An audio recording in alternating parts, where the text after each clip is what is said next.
Global skill development mission में आपका स्वागत है। बारी बारी से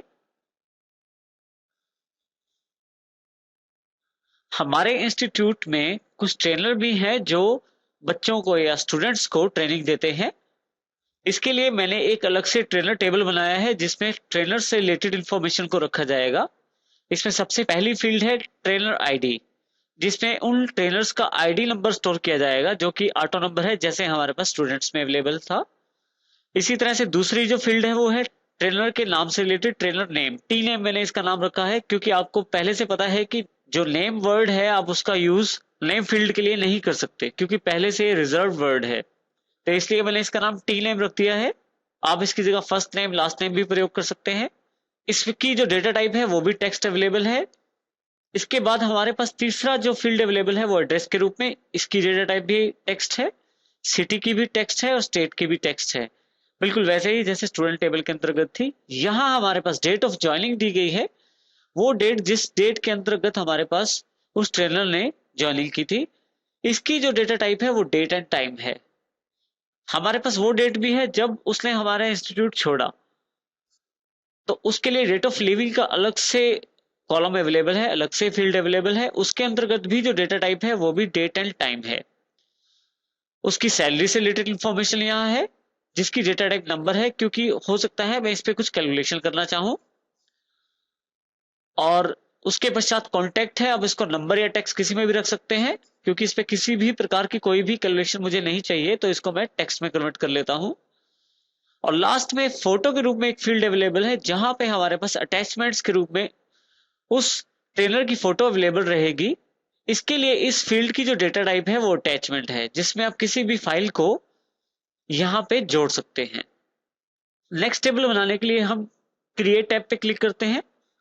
यहाँ हमारे पास टेबल्स ग्रुप के अंतर्गत टेबल ऑप्शन अवेलेबल है।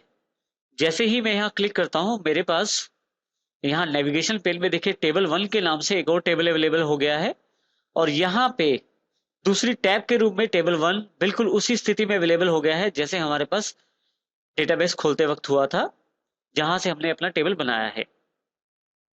लेकिन अब की बार हम डेटा शीट व्यू में टेबल ना बना के दूसरे व्यू में, जिसे डिजाइन व्यू कहते हैं, उसमें टेबल बनाना सीखेंगे। उसके लिए हमारे पास यहाँ यदि आप ध्यान दें टेबल टूल्स के अंतर्गत फील्ड टैब के अंतर्गत हमारे पास व्यू ऑप्शन अवेलेबल है। व्यू के नीचे अगर आप कॉर्नर पे क्लिक करें, नीचे वाले बटन पे क्लिक करें, तो यहाँ पे दो व्यूज है। डेटा शीट व्यू जो आपके पास अभी अवेलेबल है, और डिजाइन व्यू पे क्लिक करते ही आपके पास एक बॉक्स अवेलेबल हो जाता है जिसमें अब जो टेबल 1 है उसका जो आप नाम रखना चाहते हैं वो आपसे पूछ रहा है। तो सबसे पहले हम इसको नाम देते हैं। मैंने टेबल का नाम रखा है ट्रेनर। जैसे ही मैं इसे ओके करता हूं, अब की बार मेरे पास जो व्यू ओपन हुआ है वो डिजाइन व्यू है। आपके पास यहाँ भी ये जानकारी मिल रही है कि ये डिजाइन व्यू है। यहाँ यदि ध्यान से देखें तो हमारे पास सबसे पहला जो कॉलम्स है फील्ड नेम का है। इसमें हमें उन फील्ड्स के नाम देने हैं जो हमारे ट्रेनर टेबल के अंदर अवेलेबल रहेंगी। साथ ही जो दूसरा कॉलम है उनकी डेटा टाइप से रिलेटेड है, और तीसरा जो कॉलम है वो डिस्क्रिप्शन से रिलेटेड है जिसमें हम उन फील्ड्स की अधिक जानकारी दे सकते हैं। इसके अतिरिक्त अगर आप नीचे की तरफ देखें तो हमारे पास फील्ड प्रॉपर्टीज के अंतर्गत दो टैब्स अवेलेबल हैं, जर्नल और लुकअप्स, जिनका अलग अलग प्रयोग है और हम इनकी जानकारी कुछ समय पश्चात लेंगे। इसके अतिरिक्त आपके पास यहाँ एक छोटी सी बॉक्स में हेल्प भी अवेलेबल है। जब आप किसी चीज को यहाँ सिलेक्ट करते हैं तो उसके अकॉर्डिंग आपको यहाँ हेल्प अवेलेबल करवाई जाती है।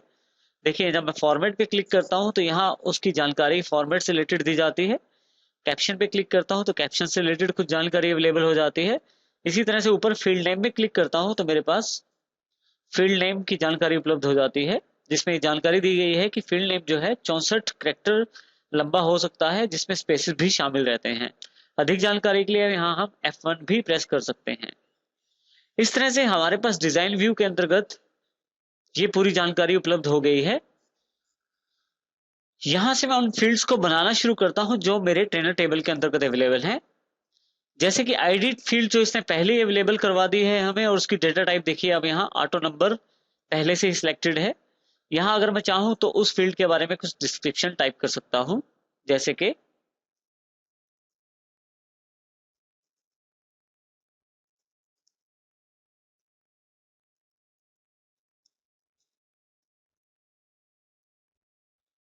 इसके अतिरिक्त दूसरे आप सेल पे सिलेक्ट कीजिए। यहाँ मैं ट्रेनर के नाम से रिलेटेड इंफॉर्मेशन स्टोर करना चाहता हूँ, तो यहाँ टी नेम मैंने टाइप कर दिया है। टी जो है ट्रेनर के लिए अवेलेबल करवाया है, जैसे स्टूडेंट में एस मैंने नेम के आगे रखा था। जैसे पहले जानकारी दी कि नेम जो एक पहले से रिजर्व्ड कीवर्ड है, इसलिए हम इसका नेम का यहाँ प्रयोग नहीं कर सकते, इसीलिए मैंने एक कैरेक्टर आगे जोड़ दिया है टी नेम। आप चाहें तो फर्स्ट नेम, आप चाहें तो इस फील्ड का नाम फर्स्ट नेम और लास्ट नेम की तरह भी रख सकते हैं, ताकि आसानी से आप डेटा इसमें एंटर कर पाए। दूसरे डेटा टाइप वाले सेल में अगर आप क्लिक करें साथ वाले में, तो आपके पास एक डेटा टाइप की लिस्ट अवेलेबल हो जाती है। यहाँ कॉर्नर पे एक बटन है, यहाँ आप क्लिक करते हैं जब, तो एक डेटा टाइप्स की लिस्ट अवेलेबल हो जाती है। जैसे मुझे जानकारी है कि जो नाम है ट्रेनर का वो टेक्स्ट फॉर्मेट में रहेगा, तो मैं यहाँ टेक्स्ट सेलेक्ट कर लेता हूँ। आप चाहें तो यहाँ डिस्क्रिप्शन दे सकते हैं। फिर से तीसरी फील्ड जो मैंने यहाँ बना ली है वो है एड्रेस।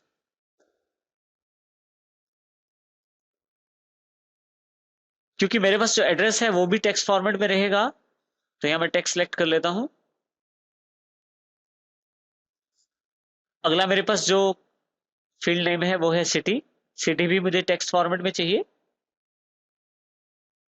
स्टेट, स्टेट की जो डेटा टाइप है वो भी आपके पास टेक्स्ट में अवेलेबल है। नेक्स्ट फील्ड जो है वो है डेट ऑफ ज्वाइनिंग से रिलेटेड, जिस वक्त हमारे ट्रेनर ने हमारी जो इंस्टीट्यूशन है उसके अंतर्गत ज्वाइनिंग की।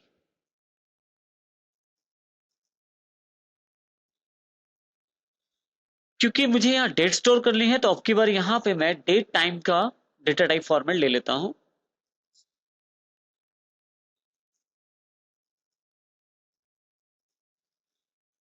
नेक्स्ट जो फील्ड नेम अवेलेबल है वो है डेट ऑफ लिविंग। मैं ये जानकारी भी रखना चाहता हूं कि अगर किसी ट्रेनर ने हमारा इंस्टीट्यूशन छोड़ा है या उसने वहां से क्विट किया है, तो उसके लिए उसकी जानकारी भी यहाँ डेट टाइम में रखी जाए। तो इसके लिए भी मैं डेट टाइम स्टोर कर लेता हूँ, वो डेट जब उसने हमारा इंस्टीट्यूशन छोड़ा। इसके अतिरिक्त उसकी सैलरी क्या है, क्योंकि सैलरी में मुझे कैलकुलेशन करनी है, तो अब की बार मैं यहाँ नंबर फॉर्मेट ले लेता हूँ। कॉन्टैक्ट नंबर मैं टेक्स्ट या नंबर दोनों में ले सकता हूँ, लेकिन अब की बार मैं यहाँ नंबर में अवेलेबल करवा रहा हूँ। और मुझे हर एक ट्रेनर की फोटो भी चाहिए होती है एम्प्लॉयज आईडीज के लिए। इसके लिए यहाँ पे मैं अगर क्लिक करूं तो एक डेटा टाइप अवेलेबल रहती है अटैचमेंट के रूप में। इसे मैं यहाँ क्लिक कर लेता हूं। अटैचमेंट फील्ड इसलिए क्योंकि मैं ट्रेनर की जो फोटो है उनका लिंक अपने पास चाहता हूं अटैचमेंट के रूप में। जब मैं यहाँ क्लिक करता हूं तो मेरे से जानकारी मांगी जाती है कि do you want to save changes. Yes, क्योंकि मैंने जो फील्ड बनाई है अब यहाँ मैं इसे सेव करना चाहता हूँ। लेकिन यस करने के साथ ये सेव हो जाएगा और नो करने के साथ ही ये सेव नहीं हो पाएगा। अभी मैं इसे कैंसिल कर देता हूं। यहाँ पे एक दो चीजें और भी जाननी आवश्यक है, जिसमें सबसे महत्वपूर्ण चीज है, अगर आप आईडी फील्ड के साथ में देखें तो एक छोटी सी की का निशान आ रहा है। ये असल में प्राइमरी की है और हमारी इस आईडी फील्ड पे प्राइमरी की लगी हुई है। हमने जैसे पहले जानकारी ली थी, प्राइमरी की जो है वो रिकॉर्ड्स को डिफरेंशिएट करने में काम आती है और इसमें सभी रिकॉर्ड्स यूनिक होते हैं। साथ ही इसमें डुप्लीकेट रिकॉर्ड नहीं डाला जा सकता। तो जिस फील्ड के साथ आप ये आइकॉन देखते हैं छोटा सा चाबी वाला, उस फील्ड को प्राइमरी की कहते हैं और प्राइमरी फील्ड मानी जाएगी वो, जिसके अंतर्गत आप किसी भी रिकॉर्ड को दोबारा नहीं डाल पाएंगे। इसीलिए यहाँ पे हमारे पास आईडी में ऑटो नंबर अवेलेबल होता है। आप चाहें तो कुछ और डेटा टाइप भी यहाँ ले सकते हैं, लेकिन आप उस फील्ड में किसी रिकॉर्ड को दोबारा एंटर नहीं कर पाएंगे। इस तरह से प्राइमरी की बहुत इंपॉर्टेंट हो जाती है हर रिकॉर्ड को किसी भी दूसरे रिकॉर्ड से डिफरेंशिएट करने के लिए। तो यहां हम ये कह सकते हैं कि प्राइमरी की